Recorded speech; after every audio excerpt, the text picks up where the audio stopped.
Shalom. I'd like to start out by giving all glory, praise, and honor to Yahweh, Bahasham, Yahweh Shai, Bahasham, Rakah, Gadash. Double honors to the elders and the apostles of the great millstone who do rule well. And Shalom to the elect of Israel. So, I'm hoping this will be an edifying lesson, and I'm hoping this will do something to expose the unrighteousness of Esau in his system that he has. I found this article on the Daily Mail, and we'll just get into it. It says, man 61 convicted of R-wording the Lovely Bones author Alice Sebold in 1981 after she ID'd him in court, is exonerated after producer of Netflix movie based on her memoir Lucky hired a PI because he doubted the story. It says he spent 16 years behind bars. He was a former U.S. Marine. He was just 20 when he was convicted by Sebold's bestseller, Lucky.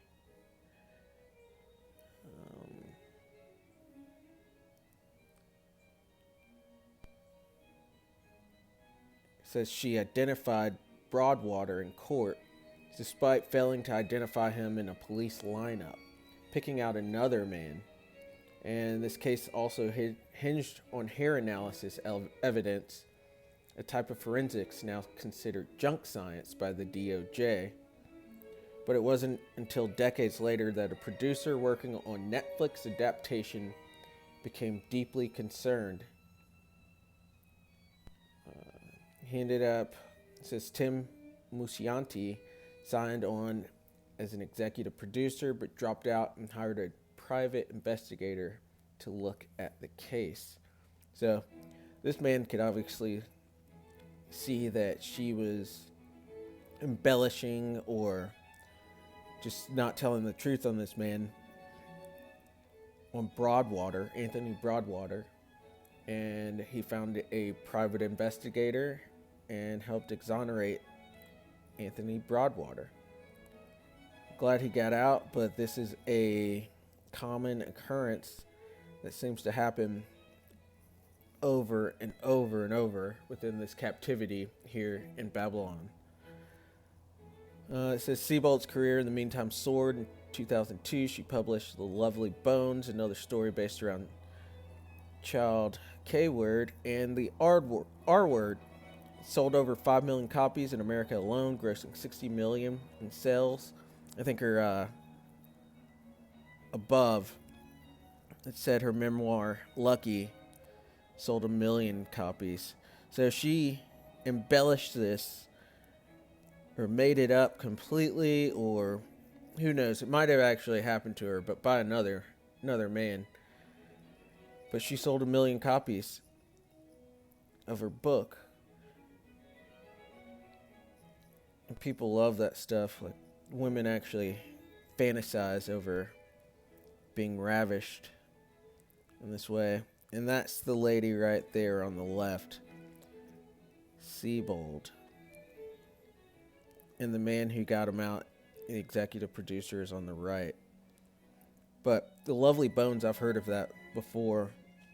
Never saw it, but it's obviously it did well in the theaters and did well as a bestseller as well, enough for it to be made into a movie. But I was doing some research because this happens over and over and over again, and I found this article. It says, from Emmett Till to Purvis Payne, Israelite men in America or Babylon are still killed for crimes they didn't commit.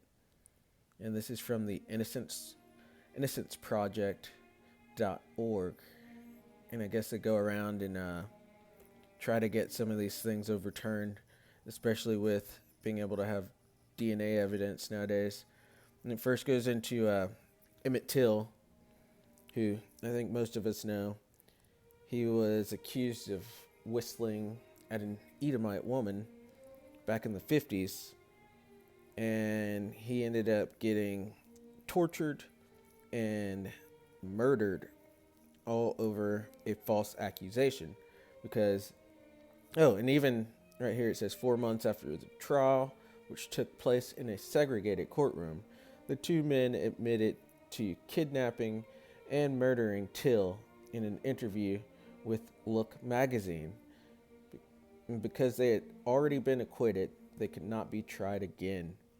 Neither ever served time for Till's death. 6 decades later, Bryant admitted that she had lied and that the parts of her accusation, considered most incendiary at the time, that Till had grabbed her and made verbal and physical advances on her, were untrue. And she did all this on her deathbed, and so she never had to suffer for her lies. But she will. She will eventually. The Most High saw what she did. And, but moving down, I found some of this interesting. It says more than 4,700 people were lynched in the United States between 1882 and 1968. I would dare to say that it is at least, just way, way much higher than what they're putting down. It says the vast majority were black, but we know that's Israelites, while many of the white, but we know those are Edomite victims of lynchings, were killed for helping Israelite people, advocating for their rights, or for speaking up against the lynching of Israelite people. Though Till's story has not been forgotten, such racism and inequality persists today and contributes to injustice in the legal system and beyond. From the Scottsboro boys who were wrongly convicted of R-wording to Edomite women to the Exonerated Five, and Exonerated Five goes back to the Central Park Five, and then to Christopher Cooper, the man an Edomite woman falsely told police had threatened her life in May. Black and brown men in America, which is Israelite men, because it's the Negroes, the Latinos, and the Native Americans, which constitute the bulk majority of the biblical Israelites. Now, but we're being called by these bywords like black and brown and Native American, African American, so on and so forth. But continuing on, it says, have continued to be perceived as dangerous. Israelites in America have continued to be perceived as dangerous, violent, and hypersexual. The harmful and racist stereotypes of Israelite men as predators has contributed to Israelite men being incarcerated at higher rates and to wrongful conviction. These are the same. I'm going to move on from that because I want to get down here. In the late 1800s, claims that Israelite men had R-worded and made sexual advances on Edomite women were frequently cited to justify their lynchings. Historians say that in reality, many accusation claims were false and were often used as cover for consensual relationships that were at the time extremely taboo. And I've got to say, I don't even think there was that going on, consensual relationships, but we knew not to make any moves on an Edomite woman because of the repercussions that could happen. These were just used as the reason to actually lynch or hang or accuse us and put us in prison and kill us. That was just an easy out. These false accusations. But moving on, and racist beliefs were so deep-seated among Edomite communities that Edomites could not countenance the idea of an Edomite woman desiring sex with an Israelite male Thus, any physical relationship between a white woman, an Edomite woman, and an Israelite man have by definition to be an unwanted assault, writes historian Philip Dre. And of course, they do want us. We're at the top of the food chain, sexual food chain. But the perception of black men as a danger to white women in particular, with quotation marks on the black and white, contributing to false accusations like the ones lobbied against Till and the Scottsboro Boys, is deeply rooted in this history and the legacy of slavery. In Louisiana, for instance, R-word was only considered a crime when the victim was a Edomite woman. So this happening to our women from an Edomite male, it wasn't even considered a crime, and it just happened. And they would fight tooth and nail over it back then, but now they give it over to Esau willingly. But according to the American Bar Association, capital punishment was a mandatory punishment for R-word and attempted R-word only when the alleged attacker was a slave and Israelite.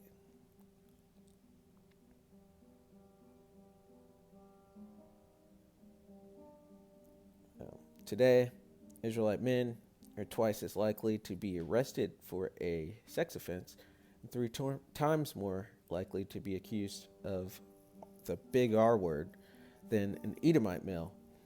The appeal reported that's not because they are committing such crimes at higher rates than people of other races or ethnicities, but because they are more often suspected and accused of such crimes due to racial biases. All too often, Israelite men are presumed guilty by law enforcement and the public, contributing to wrongful convictions and harsher sentences when found guilty, according to the National Registry of Exonerations. Innocent Israelite people are 7 times more likely to be wrongfully convicted of murder than innocent Edomite people, which Edomite is innocent. And studies show that Israelite men are sentenced to death far more often when accused of committing a crime against an Edomite person. Since 1976, nearly 300 Israelite people accused of murdering Edomite people have been executed, about 14 times the number of Edomite people executed for murdering other Edomites.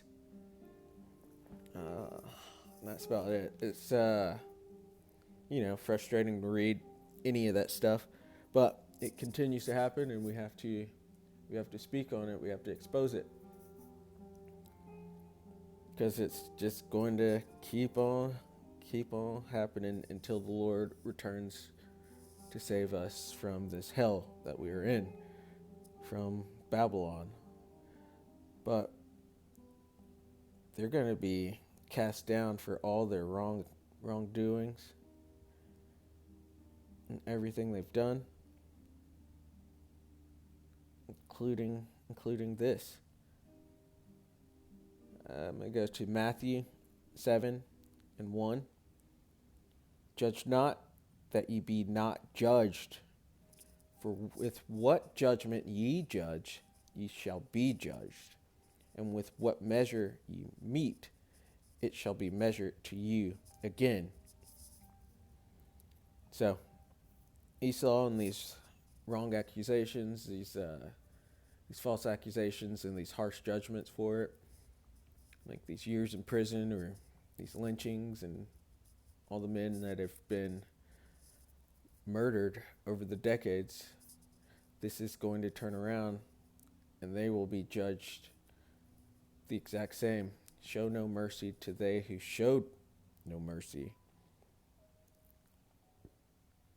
Excuse me, Slovakia.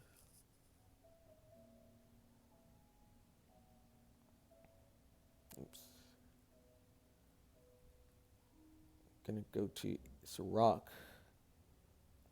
26:5.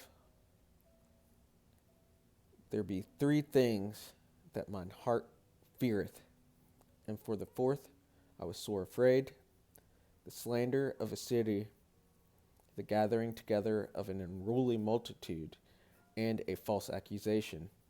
All these are worse than death. Because honestly, it's pretty awful to be accused of the R word or making advances on a woman that you didn't actually do, and it could get you killed. So it can be far worse than death. This something like that actually even it happened to me years ago, but I was, through the Lord, he actually got me out of it, and I had done nothing wrong at all. It was just a woman getting caught and doing what she did best, which was lying. And when you go to the slander of a city, you can consider all three of these things almost pretty similar, because Israel or Jerusalem is through the people, so they slandered that man, and so you could kind of say that it's a city, the gathering together of an unruly multitude, which that's what the jury did to convict that man and these other people that were convicted or were actually lynched without a jury, and a false accusation, which was all within that trial. Move on.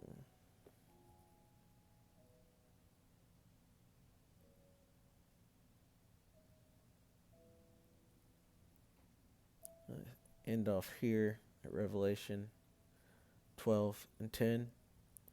And I heard a loud voice saying in heaven, "Now is come salvation and strength and the kingdom of our power and the power of his anointed.